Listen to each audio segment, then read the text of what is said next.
Queridos, primeiro culto do ano, estou muito feliz de estar aqui com vocês. Eu amo esse culto, eu amo o que esse culto carrega. Eu tenho certeza que muitas coisas Deus irá fazer nas nossas vidas nessa noite, amém? Você está com expectativa? Queridos, todo ano Deus ele me dá uma palavra. Deus ele me dá um direcionamento acerca de como vai ser esse ano. Na minha vida, na vida do meu marido e na vida de algumas pessoas próximas a nós. A palavra que ele me deu no ano passado foi que 2023 seria um ano de respostas. E de fato, foi um ano de muitas respostas. Foi um ano desafiador, mas foi um ano maravilhoso. E para esse ano de 2024, Deus me deu uma palavra. E essa palavra é que 2024 será o ano de cumprimento das promessas de Deus nas nossas vidas. E eu tenho certeza que nós veremos isso. Que nós veremos a mão do Senhor sobre as nossas vidas e que nós veremos as promessas que Ele nos fez sendo realizadas. Amém? Você crê nisso? E é justamente sobre isso que nós vamos conversar essa noite. O pessoal pode pôr o telão. O tema da mensagem dessa noite é gerando uma promessa. Repita comigo, gerando uma promessa. Quantos aqui possuem promessas da parte de Deus? Amém. A Bíblia, ela é muito clara em nos dizer, em diversas passagens, que nós possuímos inúmeras promessas de Deus. As reconhecendo ou não, nós as possuímos. O problema é que muitas vezes, algumas coisas começam a acontecer nas nossas vidas. Muitas vezes, Aleph, em meio às dificuldades, em meio às circunstâncias que nos rodeiam, nós começamos a nos sentir desamparados.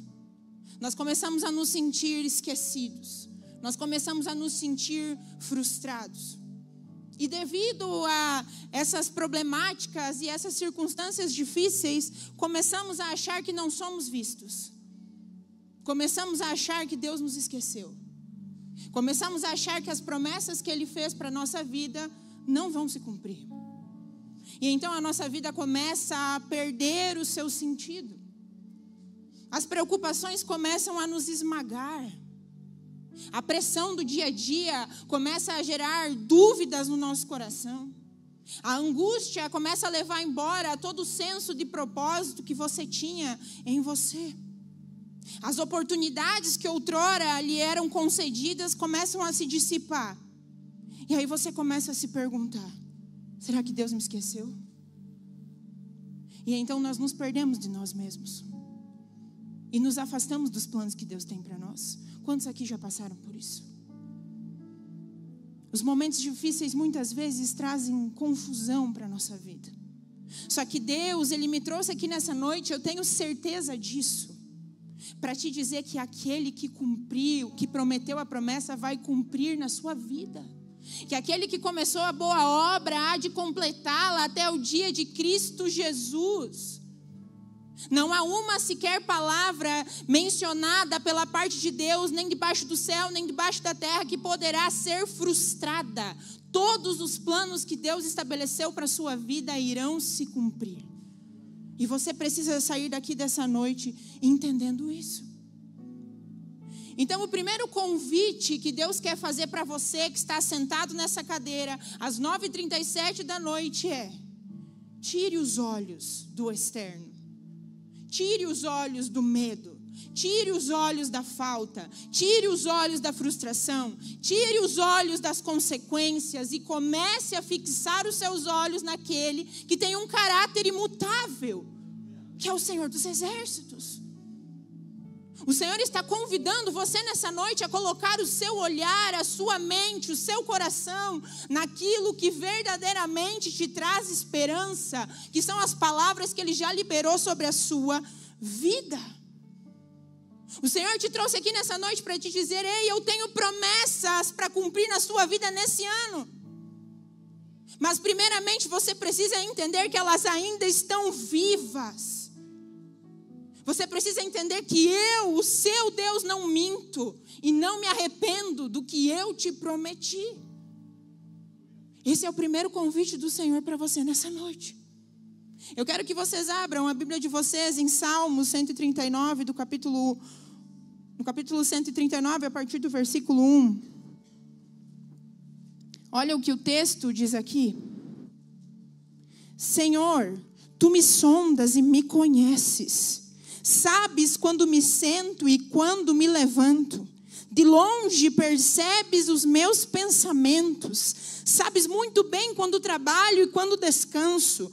Todos os meus caminhos são bem conhecidos por ti. Antes mesmo que a palavra me chegue à língua, tu já a conheces inteiramente. Tu me cercas por trás e pela frente e pões a tua mão sobre mim. Tal conhecimento é maravilhoso demais e está além do meu alcance.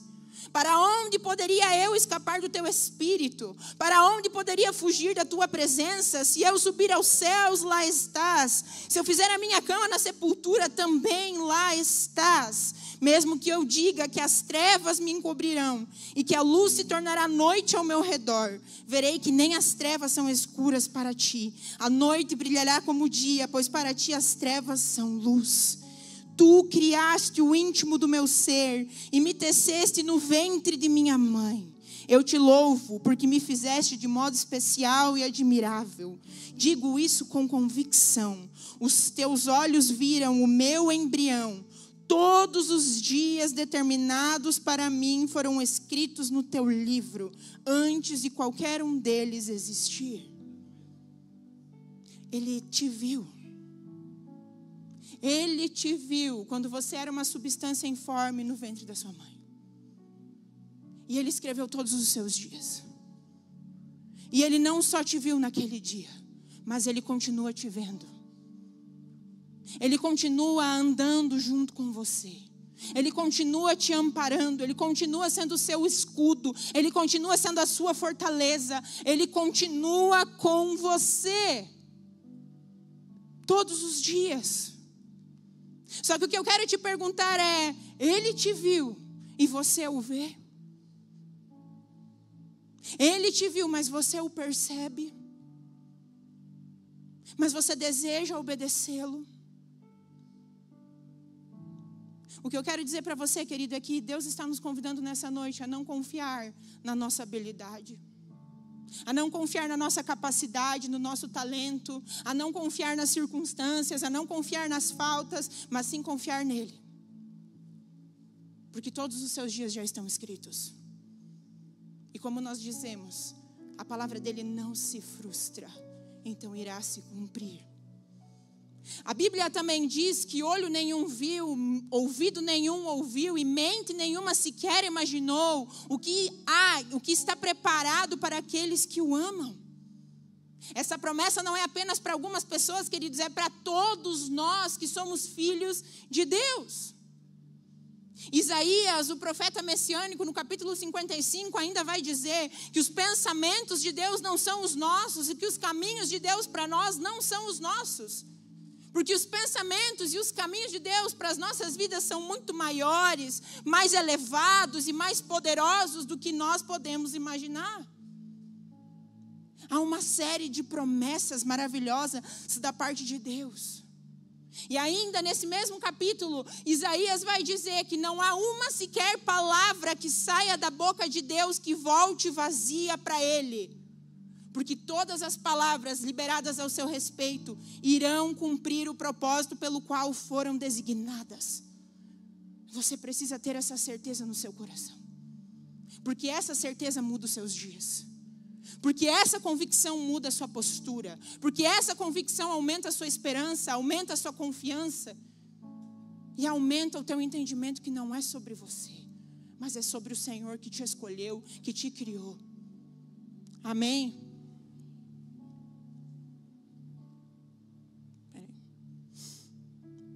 Então, queridos, eu quero que você repita comigo nesse momento: eu estou gerando uma promessa.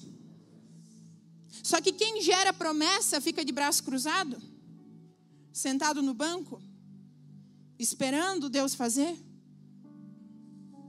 Quem está gerando uma promessa precisa saber que há uma responsabilidade sobre a sua vida. Porque você precisa aceitar. E você precisa se submeter ao processo de aperfeiçoamento de Deus na sua vida, para que então você viva essa promessa.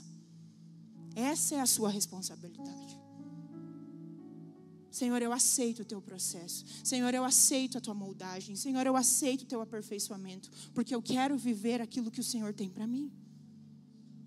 Então quer dizer que antes de viver a promessa, você precisa ser aperfeiçoado. Antes de viver a promessa, você precisa ser preparado e o seu caráter precisa ser forjado, para que então você esteja pronto. E quando falamos de promessa, estamos falando de cumprimento. Quando falamos de promessa, estamos falando de realizações.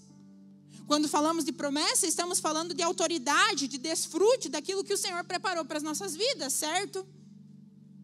Só que ao falarmos de promessa, também estamos falando sobre responsabilidade. Também estamos falando sobre obediência. O problema é que muitos param na parte do desfrute, muitos param na parte da realização, muitos param na parte do cumprimento. E não é assim. A promessa de Deus vem sim acompanhada de desfrute, vem sim acompanhada de realização, vem sim acompanhada de cumprimentos, mas ela vem também de mãos dadas com a obediência, com a renúncia. Porque só assim poderemos viver o que Ele tem de fato para nós, porque se formos decidir por nós mesmos, nós nem estaríamos aqui. Foi o Senhor que te trouxe aqui, Ele decidiu por você. Portanto, querido, você precisa entender que a promessa que Deus tem na sua vida, ela não virá apenas para o seu desfrute, ou para o desfrute da sua família.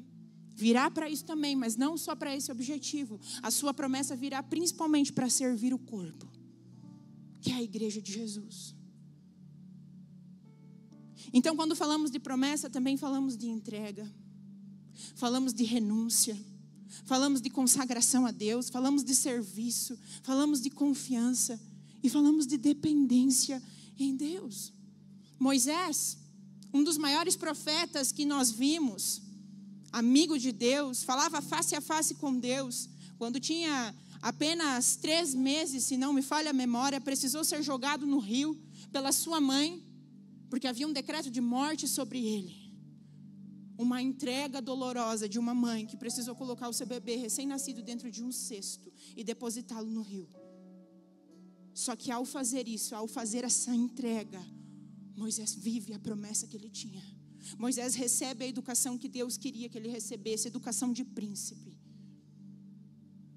Então, às vezes, nós vamos precisar fazer entregas dolorosas, que num primeiro momento não vamos entender o porquê.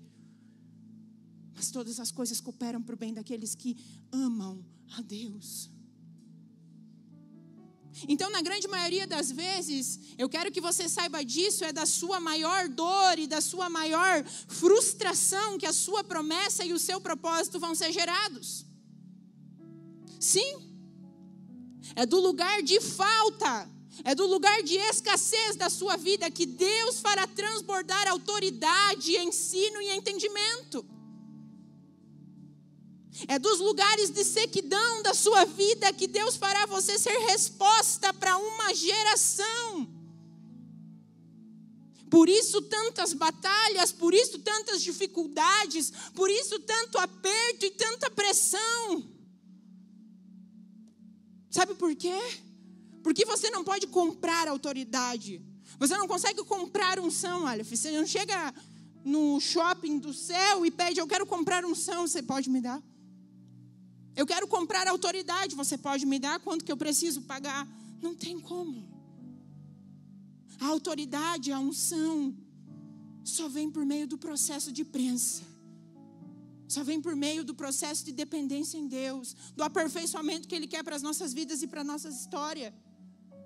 E é por isso que nem todos possuem. Porque não são todos que escolhem se submeter a esse processo. Então, queridos, por conta da sua promessa e do seu propósito, vir por meio da sua dor e vir por meio da sua frustração, é por isso que você precisa ser moldado por Deus. É por isso que você precisa ser aperfeiçoado por Deus.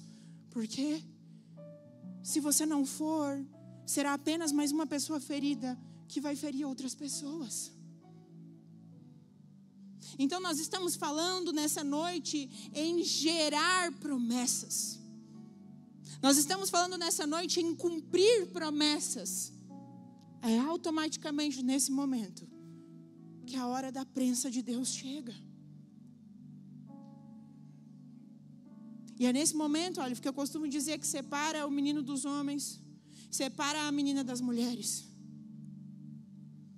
Porque não é fácil, mas o Senhor está conosco. Não é fácil, mas o Espírito nos dá o fortalecimento que precisamos para vencer o deserto, para vencer as provações. Amém? Você crê nisso?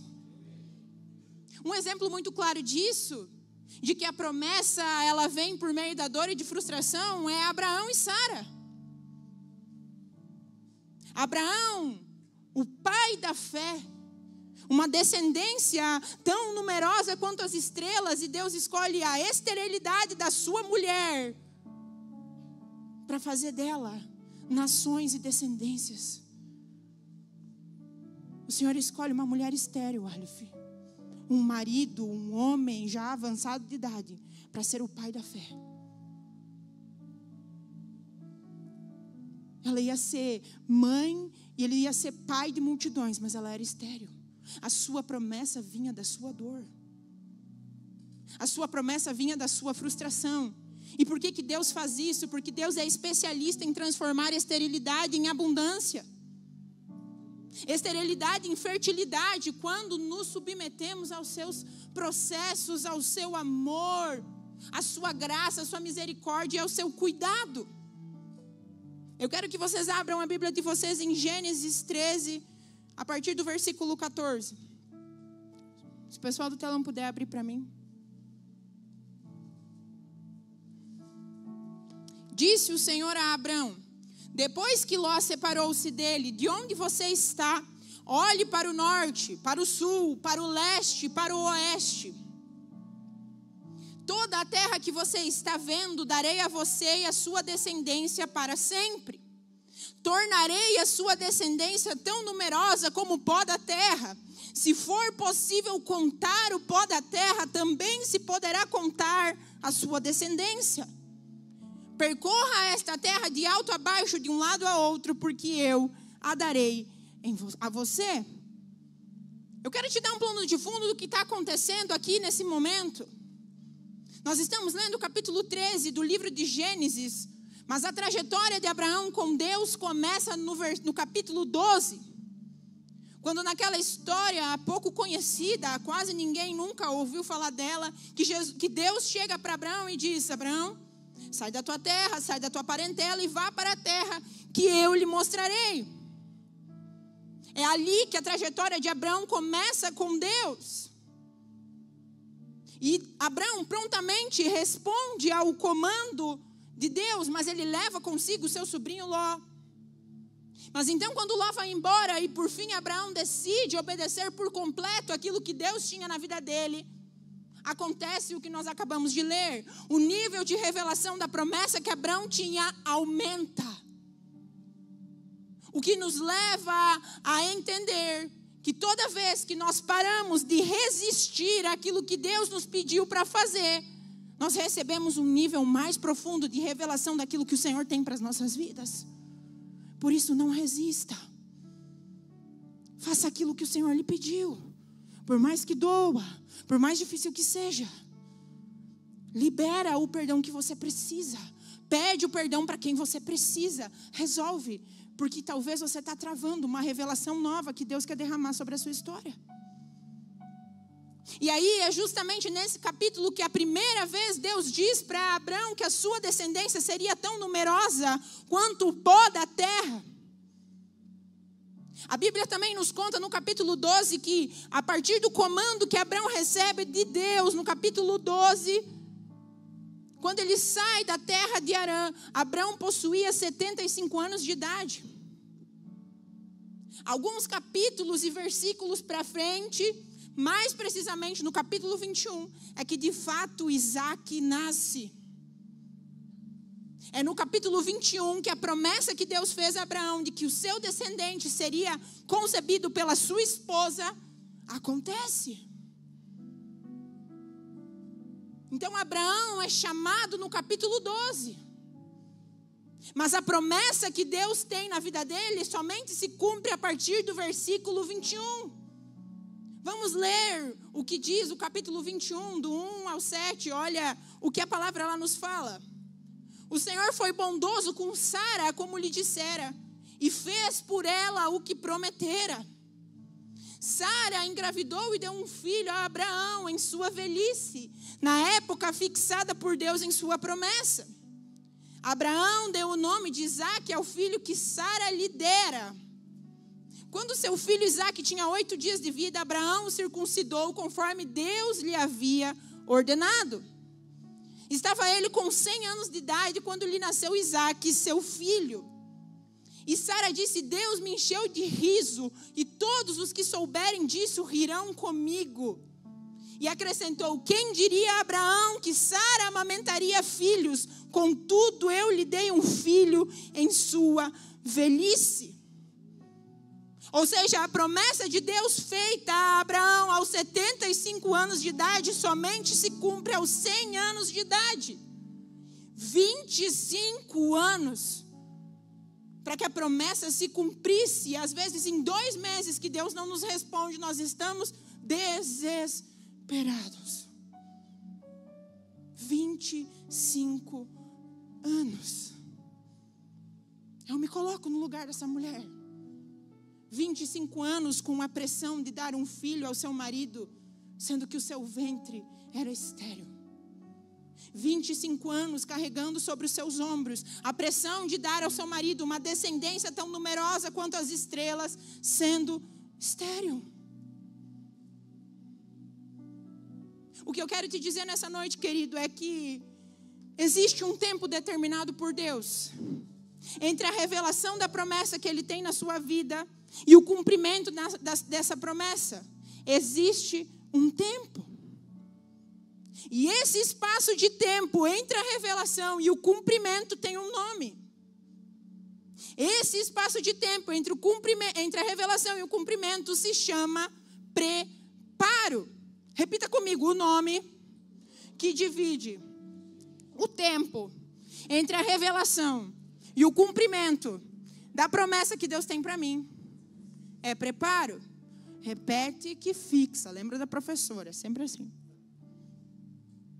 Então nós precisamos entender que esse tempo de preparo, ele é inevitável. Esse tempo de preparo, ele é imprescindível. Esse tempo de preparo é inegociável, é indiscutível. Nós precisaremos passar por ele, se assim queremos viver as promessas que Deus tem para nós. Eu não me adentrei completamente em alguns detalhes importantes da história de Abraão, porque tem vários diálogos, conversas, porque nós vamos brevemente conversando ao longo da palavra sobre isso, até porque hoje é uma noite de Santa Ceia, eu não posso me prolongar como eu normalmente faço e como eu normalmente gosto. O Vini usou os meus minutos, então é por isso que nós faremos desse jeito, amém? O que acontece nesse tempo de preparo é que esse tempo, chamado preparo, é onde justamente a dor e a frustração que gerará a promessa de Deus na sua vida passarão a ser um bálsamo. É no tempo de preparo que aquilo que mais te feriu, que aquilo que mais te assombrou passa a ser cura. É nesse tempo de preparo que as tuas feridas, as tuas inseguranças, as tuas faltas, os teus medos não serão mais um fantasma, mas passarão a ser cura da parte do próprio Deus, para que desse lugar gere poder e autoridade quando você falar e aconselhar pessoas. Só que não é da noite para o dia que nós nos tornamos a pessoa que Deus fez com que nós sejamos. Existe um tempo. E é nesse tempo de preparo, Aleph, que a sua fé, ela vai ser testada ao extremo. É nesse tempo de preparo que a sua dependência em Deus vai ser estabelecida.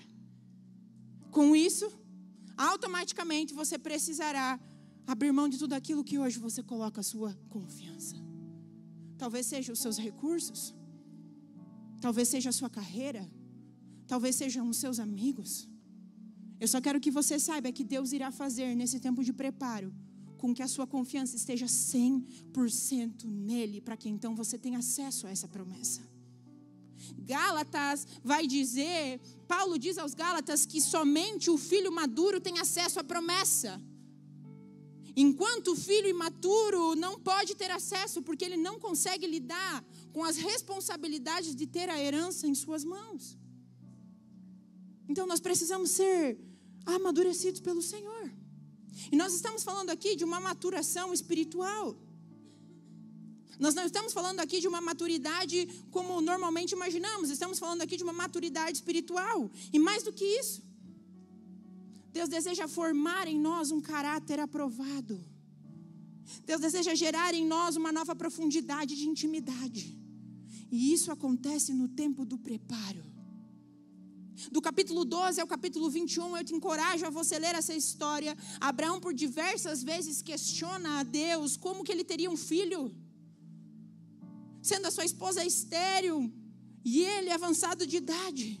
É justamente nesse tempo que a fé de Abraão é exaustivamente e grandemente testada.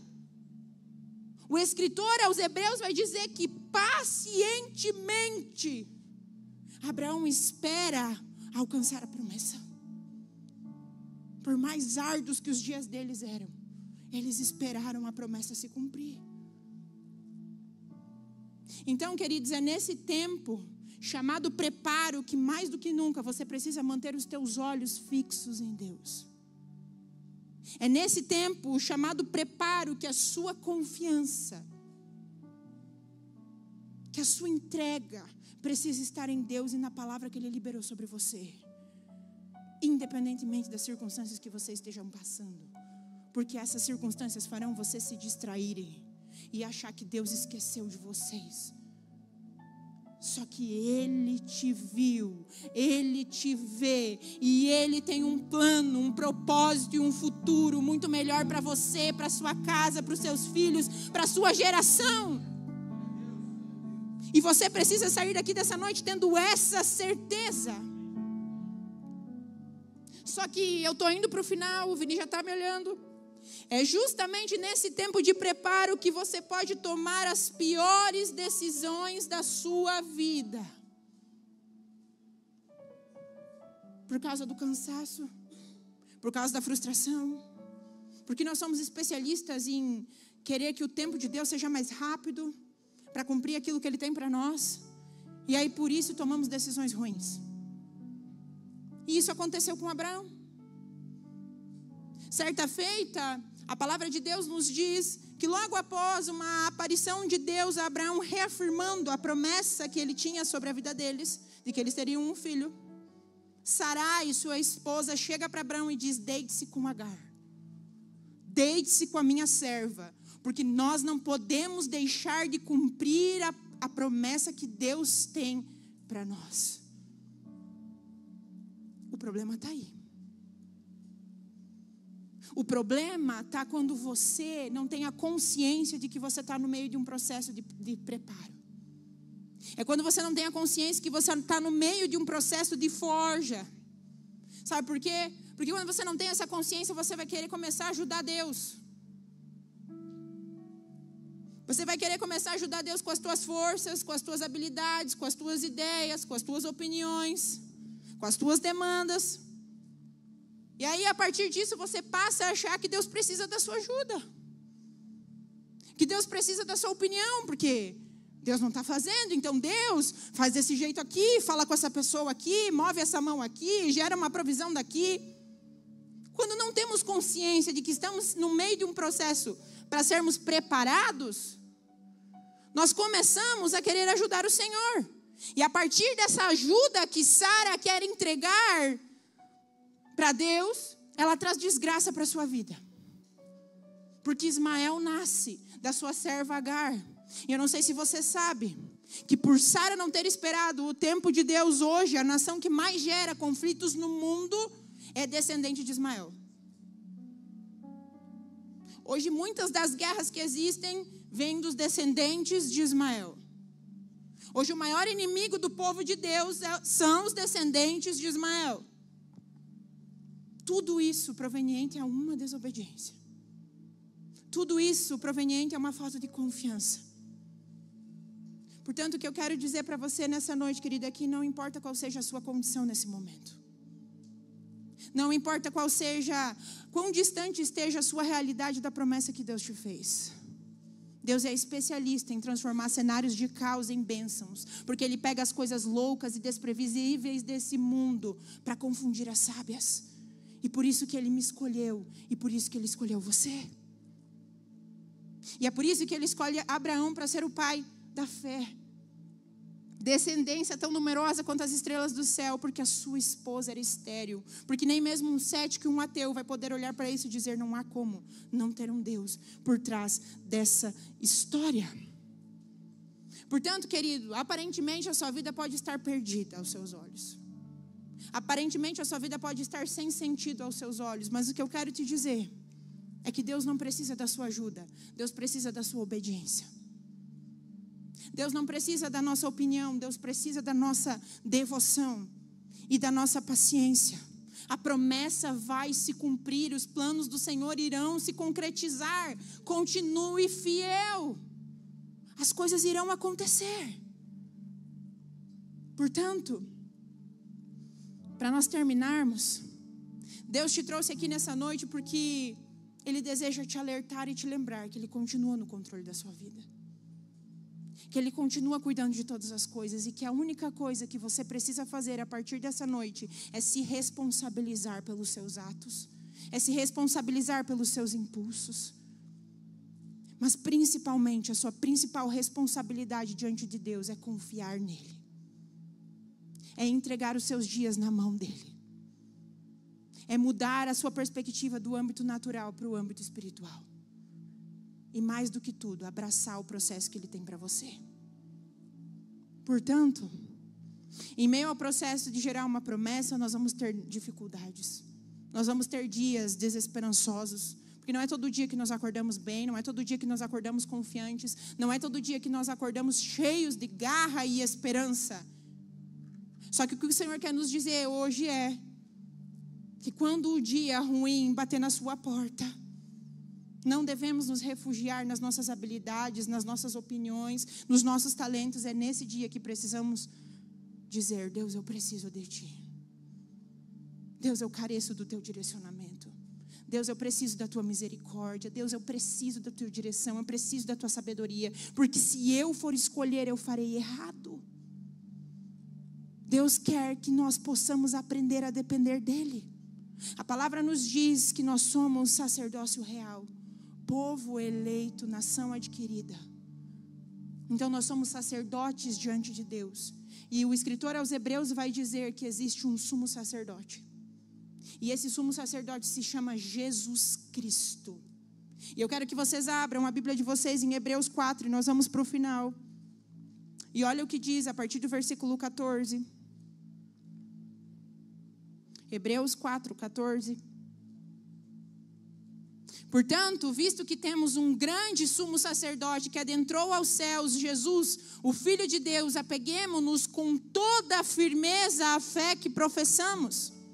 Pois não temos um sumo sacerdote que não possa se compadecer das nossas fraquezas, mas sim alguém que, como nós, passou por todo tipo de tentação, porém sem pecado. Assim, essa é a sua responsabilidade a partir de hoje, igreja. Aproximemo-nos do trono da graça com toda a confiança, a fim de recebermos misericórdia e encontrarmos graça que nos ajude no momento da necessidade. Você tem um Deus que te ama e se compadece dos seus dias ruins, se compadece das suas faltas, se compadece das suas necessidades e mais do que ninguém sabe que depende dele.